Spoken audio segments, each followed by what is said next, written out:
So the Switch 2 has been out for about 2 weeks now, and this is honestly one of the most interesting console discourses I have seen in a long time. There's people that love it, and there's people that really hate it. So today, we're going to break it down and answer the question, should you buy a Nintendo Switch 2 in year one? Sometimes the year one console's risky, so let's get into it. First and foremost, this is a console that is essentially just an upgraded Nintendo Switch. It doesn't do that much different, but it does everything the Switch 1 does a lot better. So if you're looking for something that's a direct upgrade, similar from growing from like a PS4 to a PS5, this is a pretty good option for that.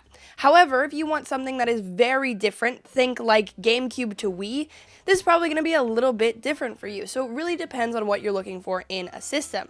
The upgrades of the system should not be understated. It's a much bigger system as a whole. It feels a lot more premium in a lot of ways. The Joy-Cons now snap in magnetically instead of the rail system, and while there was some worry at the beginning if like that magnetic kind of thing was going to work or not, it's ended up being a really great thing for the Nintendo Switch, and honestly, one of my favorite things to do is to just snap them on and off.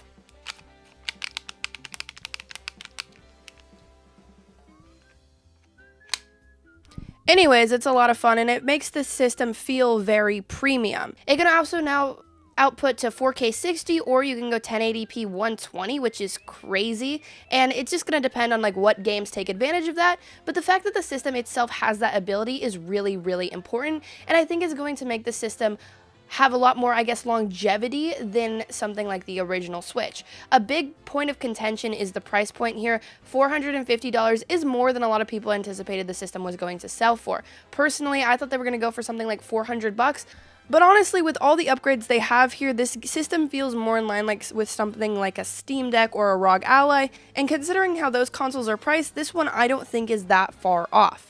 So the price point here, I think, is going to depend on if all of these things are going to be valuable for you, and all of these things are something that you want. You know what I mean? Like, I think you should make sure that you make this decision for yourself, taking in every aspect of the system, and I'm going to do my best to just recap it all for you so you can make a really informed decision here. The system also has like some sort of form of AI upscaling, which can make games run a lot better and look smoother, and it's already shown its power basically when you plug in an old Nintendo Switch game that maybe didn't run as well. Scarlet and Violet, for example, that runs a lot better on this system. A lot of the Pokemon games look like a wholly different game. People have said that Tears of the Kingdom and Breath of the Wild with those upgrades are completely new experiences. So there is a lot of extra power here, and that is something that I think everyone should take into consideration.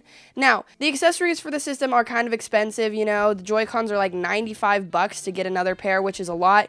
The Pro Controller was $80, I believe. And I'm not going to say that these are super affordable options, but further down the line, we will probably get some sort of third-party accessories. And a cool thing is that if you had an original Switch, your old Joy-Con will work on this system. You just obviously can't do it like handheld or something like that.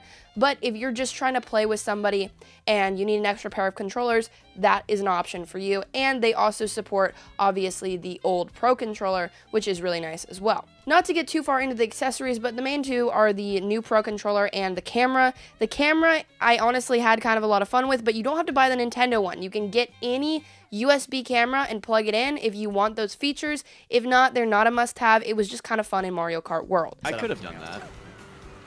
Maybe if they beat Pokemon before sometimes over, you can do Mario on. You gotta not look in the camera like that. That's horrifying. Now, the Pro Controller is pretty cool. I actually like it a lot more than the Switch Pro Controller, which I thought was one of the most comfortable controllers ever. It's a little bit smaller, and for me, that's great because I don't have the biggest hands. But other people who have bigger hands have complained about the size. So I think it really depends on you as a player and as a person. Day one with this console, what's offered is not that much, right? We have Mario Kart World, which is the big game, and there was an option to get the bundle of that, of the system and Mario Kart World for $50 extra. And that is a great bundle. But now the game itself, if you get it outside of the bundle, standalone or physical or whatever you want to do, is $80. That's not cheap, okay? $80 is way too much. It just, again, it's going to depend on your mileage. I made a whole video about Mario Kart World that you can go watch, and I think really the value of a system ends up being what games are coming out. Donkey Kong Bonanza is coming out in a little bit. That game looks amazing. That's $70. And what we're seeing from Nintendo is that 70 MSRP is going to be the new standard price point, like how 60 was on the original Nintendo Switch. So the games are expensive, you know? There's no dancing around that. And unfortunately, gaming this time around and in this economy has gone up quite drastically. There are still indies on the system that you can play, and there are more affordable options if you want to, you know, peruse the eShop and look for those types of systems. One of the coolest things about the Switch 2 is that it is basically completely backwards compatible with the original Switch. So you have this entire backlog of games that you can go, you can't even see that. I have a bunch of games right here. But you have an entire backlog of games to go back to and check out and play, and some of those you might be able to get for a more affordable price point than the brand new Nintendo Switch 2 games. It really just depends on like what you're trying to play and stuff like that, you know? The eShop also is basically exactly the same. It's updated a little bit, it runs a little bit better, but like you have access to all of the games from the original Switch, so that kind of like backwards compatibility is really, really nice. Literally, when I started up my system, I just linked my accounts, said that the Switch 2 was my primary console, and it copied every single game I have completely over. Some people didn't like this. I really enjoyed it because I don't have like a crazy amount of digital games. Most of mine are physical, so it didn't download way too much on my system, but that was really cool as well. And the internal storage of the Switch 2 is 256 gigabytes, which is a lot better, obviously, than the 32 on the original Nintendo Switch, so that's great, but you are going to have to get micro SD express cards if you want to expand your storage, and they're not the most affordable at the moment. Personally, I am fine without one right now, but it really just depends on what you want to do there. But let's talk about why you get a Nintendo console. Personally, for me, I pretty much will always buy the Nintendo consoles because that's how you play the Nintendo games. That's how you get Mario. That's how you get Donkey Kong, Mario Kart, Zelda, everything. And you can't play those anywhere else. So it doesn't make sense to get a Nintendo Switch if you are a fan of those types of games. Now, if you just get them for the gimmick usually, you know, maybe not, unless you really love the Switch gimmick, which a lot of people did. So it just really depends on your personal preference here. If you think this is a system that you're going to have fun with, if Mario Kart World looks like a fun game to you, and if Donkey Kong Bonanza may be coming out in a little bit looks exciting to you, check it out, see what's up. But I also don't think there's any harm in waiting for a game that you really want, right? Maybe you're an Animal Crossing girl, and you just want to wait for the new Animal Crossing to come out. That's totally valid, that's totally fair, and maybe by that point, they will have some sort of bundle with that game that maybe you can save a couple bucks on. Also, I don't know how widely available the Switch 2 is at this point in time. I know on the day of, Nintendo had a ton of systems, but now I think a lot of them have been swooped up. There's restocks sometimes with other retailers, but the system isn't the most accessible thing either, so like you can't really go into a store and grab one right now. At least that's been my experience. And a lot of people have this FOMO, right, with missing out on certain games and stuff like that. If Mario Kart is your whole thing, you love Mario Kart, you played 8 to death, you want more, I don't think it's a bad call to get the Nintendo Switch 2 right now so you can play the new Mario Kart and be like in the moment with it, you know what I mean? But also, if that isn't your entire life and you're okay with your Switch for just a little bit longer, you could also just totally hold off for a little bit and wait for some sort of game to come out that's going to sell you on it. If you want to wait a while, you could probably even wait until like the Nintendo Switch 2 Lite comes out for a discounted price ideally, or even the upgraded one in a few years as well. It just depends on your mileage. Again, this system for me has been a great time. I'm absolutely loving it. I'm having a great time making content with it, streaming with it, playing Mario Kart with other YouTubers, stuff like that, and streaming it. But I think, like, in that retrospect, you have to take my experience and not exactly parallel it to yours unless you are also a creator. You know what I mean? It's just really gonna depend on your personal preference.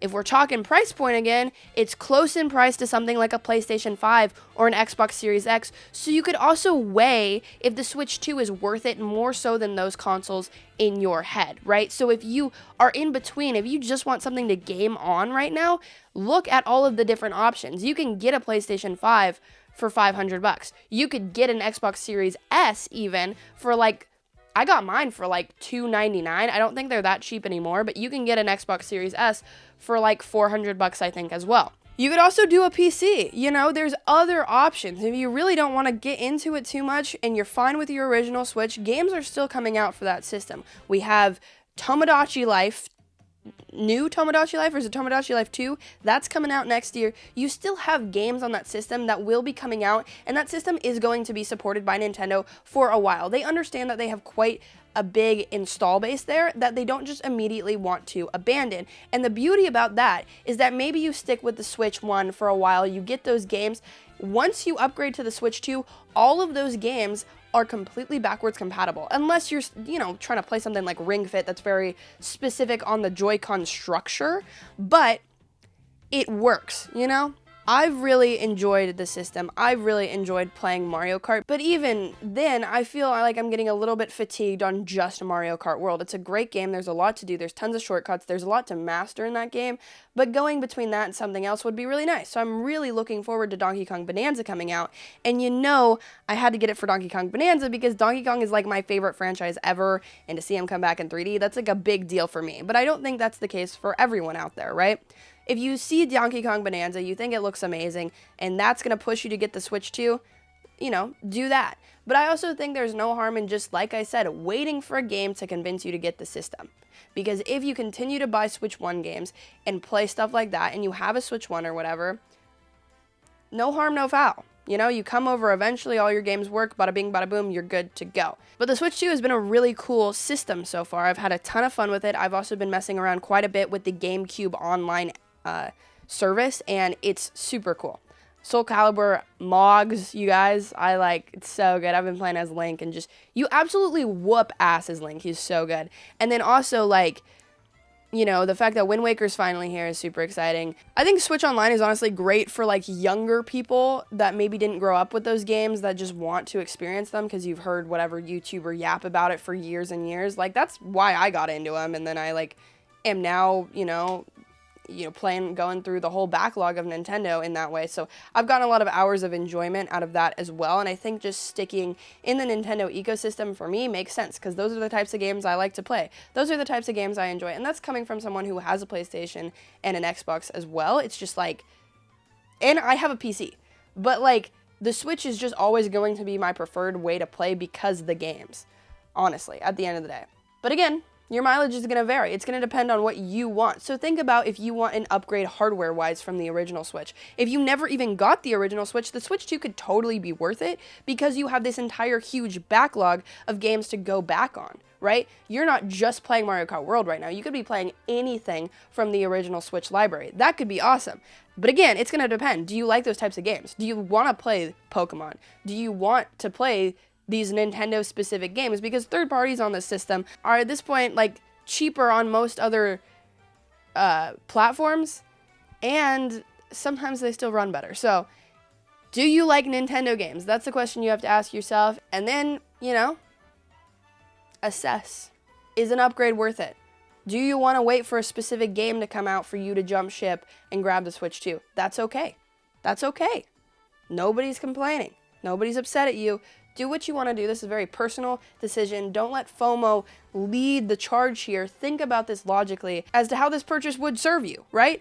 I'm loving it. I've already gotten 60 hours of enjoyment out of this system, and it's brand new. So it's just going to depend on your vibes and what you want to do. But thank you guys for watching this video. Let me know if you have a Nintendo Switch 2 down in the comments below and what you're thinking about it. I'm going to give the system a 9 out of 10 right now. I'm really enjoying it. I have had no problems physically. I'm just waiting for a little bit more games, But if you like the video, drop it a like, subscribe to the channel, check out this one. It's a banger, it's a vibe, it's a good time. I will see you over there. Goodbye!